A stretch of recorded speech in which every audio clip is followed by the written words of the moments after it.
Ustaz. Ustaz, saya mau nanya tentang kurban Pak Ustaz.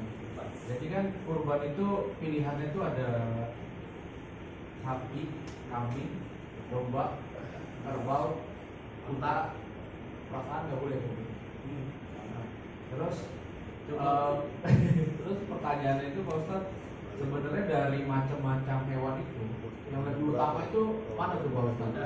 Nah, soalnya gini kan, saya tuh dengar cerita itu kayak setiap ceramah itu kan sebenarnya kurban itu kan diajarkan sama Nabi Ibrahim ya, yang apa mau sembelih anaknya terus habis itu diganti domba gitu kan. Nah, cuma maksud saya tuh bingung kenapa kok bisa jadi ada unta, bisa jadi ada sapi gitu.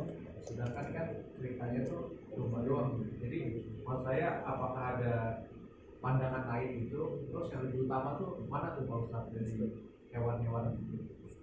Makasih Pak Ustaz.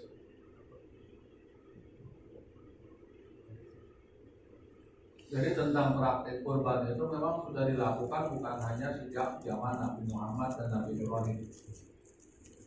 Kurban itu sudah ada sejak zaman Nabiullah Adam, ya kan?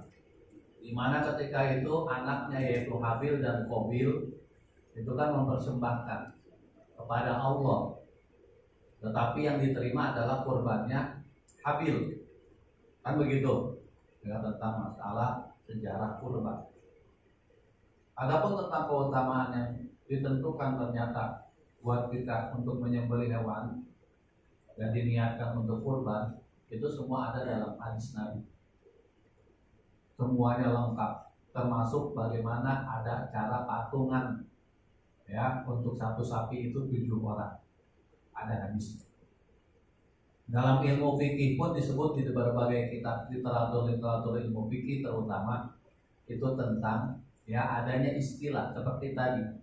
Ada yang namanya kambing jaza, umurnya 1 sampai 2 tahun, tapi yang diambil adalah yang hidup di tahun kedua. Itu yang paling muda kambing.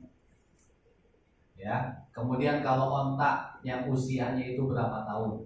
Kemudian kalau sapi atau kerbau itu yang usianya berapa tahun. Jadi semua ketentuan itu ada dalam ilmu fikih maksudnya. Mengenai tentang mana yang lebih prioritas atau lebih utama dari hal demikian, Rasulullah semuanya menyembelih. Pernah dalam satu ya kesempatan beliau menyembelih 100 ekor unta, juga menyembelih 100 ekor kambing. Ya, kemudian juga menyembelih disebutkan berapa itu. Jadi banyak jumlahnya. Bahkan beliau meniatkan untukku, untuk keluargaku dan untuk umatku. Ya, sembelihannya itu.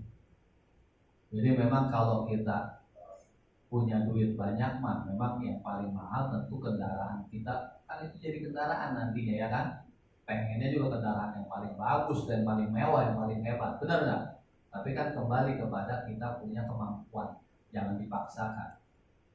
Kalau kita mampunya cuma bisa beli Avanza Veloz, ya, kemudian kita pengennya Ferrari, yang ada ceritanya.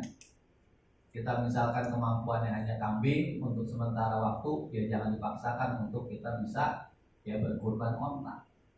Seperti itu. Ya. Jadi tergantung kembali kepada kemampuan kita juga. Kalau kita punya rizki kan disebut dalam hadis Nabi tadi. Itu pun kalau kita ada keleluasaan dalam rizki yang kita beli. Kalau tidak jangan berhutang. Seperti sekarang ada kan yang namanya ibadah umroh, utang. Ya kan? Nah itu hukumnya makruh. Emang siapa yang jamin bisa hidup kita sampai setahun 2 tahun yang akan datang, 10 tahun bahkan? Kan ceritanya seperti itu. Kalau memang kita punya niat ya dengan cara, kalaupun misalkan kita nggak kesampaian, kan masih ada anak keturunan kita yang bisa nanti dia akan menggantikan. Namanya kalau haji disebut badal haji, kalau umroh badal umroh. Gitu ya. Tapi kalau sholat mah jangan dibadalin, masa cerita sholat dibadalin. Meskipun memang ada ulama yang membolehkan ketika orang tuanya ketika hidupnya mereka nggak sholat, kemudian dibayar utang-utang sholatnya itu sama anak keturunannya, itu ada pendapat ulama boleh. Ini masalah tapi tentang ini menjadi khilafiyah. banyak perbedaan pendapat antara ulama-ulama fikih. Wallahu a'lam bishawab. Demikian. Alhamdulillah. Satu lagi mungkin yang nanya, Pak.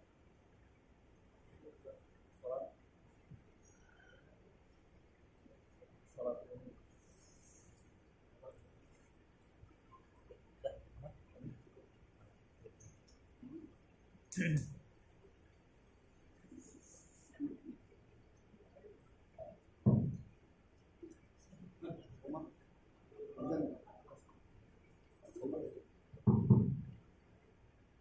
Allahu Akbar, Allahu Akbar. Asyhadu an la ilaha illallah. Asyhadu anna Muhammadar Rasulullah. Hayya 'alas shalah, hayya 'alal falah. Qad qamatis shalah, qad qamatis shalah.